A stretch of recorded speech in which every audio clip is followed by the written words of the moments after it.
What happens when goodness is a polyp? I think that we take the presence of fecal blemishes as evidence of political leanings in an intrinsic way that fails to separate the wheat that you would call the milk of human goodness and the chaff that you could call the reprehensive in criminality, and to fulminate these kind of kindergartens that seem to have 3 or 4 protective nestlings within their columbariums seems like the intentionality that makes you put snow cones around your dromedary. Now, I don't have a mountain of evidence that you can take skin samplings from this or that, dull-witted credo and put it inside the crenellations that border the things that nobody who has 10 feet thinks of as shoe fillers. Because if you circumambulate and you take the parts of your haunches that don't reach the more rancid mulberries, then you have to becalm yourself inside the ocean of vehicular nascence. And to do that, you have to have well-natured nurse, and they have to take your temperature and tell you, I think you can't fidget so much when you watch television that's based on the exploits of Mongolians. And to roust and to seek the forward thinking inside the parts of ourselves that don't look so great in waistcoats. Those things are a rash upon the visage of our superiors, and the way in which those people say, I will issue channels that will then divagate, and inside the nuggets of my commandery, you will see, if you ingest enough of them, both inside your corpus and on the surface of your membranes, what will happen is a diffusionary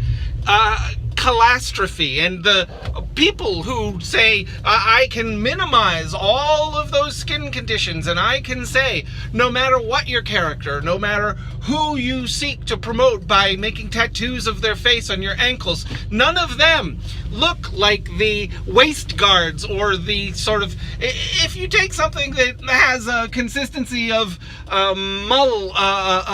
bone meal and you spread it around your thighs as if it was a cellophane, and you were a person who didn't have Spanx and were trying to approximate Spanx with kitchen goods, and you had to say, I will wear a fairly skimpy, fairly high-hemmed smock or frock, or the shimmering resplendence of the kilt-mongers, and you said, this is something that I can appear before a council with. And if the council has rosemary in their muffins, then they might think this person is presenting themselves as a reasonable representative of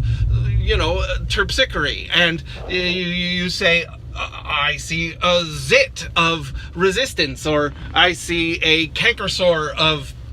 declamation, or I see the kind of crow's feet that happen when you embrace a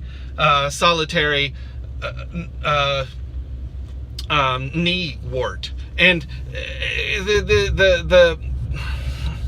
the skin is an organ, and an organ grinder likes to make cappuccino with its shin bone. And to make a vat of cappuccino and stir it with a part of yourself that can only be removed through an imprimatur of surgery, then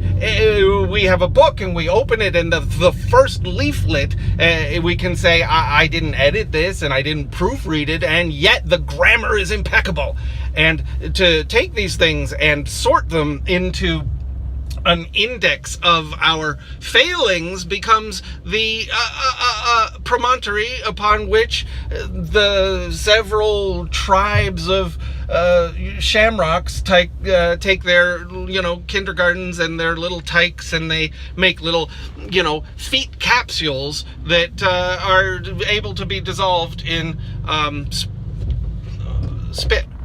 So when we are passive, we are beholden, and to create a crematorium out of our penny whistles becomes the license plates and the the bumper stickers, and what do we have? We have rear view mirrors, and we have garbage trucks, and all of these things we like to see as curdulent, and to find the kind of food in which the ingestation looks like mosquitoes takes a preponderance of miasma, or a preponderance of affinity with the microcosms that become handlebars on our candelabra. So to repeat, to summarize, the frankincense, the myrrh, the different things that you can sprinkle upon breakfast cereal, if you like to remember the frontier people who often had to make bear traps with which they would catch salmon. And to ensnare a salmon in a bear trap is a feat which only the proudest Americans can countenance. And to see inside the huge vat, the cappuccino that you're stirring with your shin bone, and to see inside it and realize that if there are sea monkeys, then there are also inevitably the kind of Hastings that feast on krill. And that circular entro system in which you say there's a bedrock of there's a bottom feeder, but for a bottom feeder you need a bottom, and if it's a shapely bottom, then you have bottom feeders who like Proust, and if it is a misshapen bottom, then you have bottom feeders who revel in the kinds of reality TV that you can very easily find yourself digesting along with a reprehensible brie. And I think that there are so many different bayonets in our memories of friendship that we have to stand impermanent on the grounds which we see as the hegemony of the groundskeeper. And will we or won't we in the end times, when you say, I have seen all of the children's parties that I am willing to participate in, and I have to separate myself from a juvenility that likes to say the order in which things are stacked is an implication upon the criminal justice system that can't be found inside of soybeans or, again, millet. Thank you for listening. Comments welcome.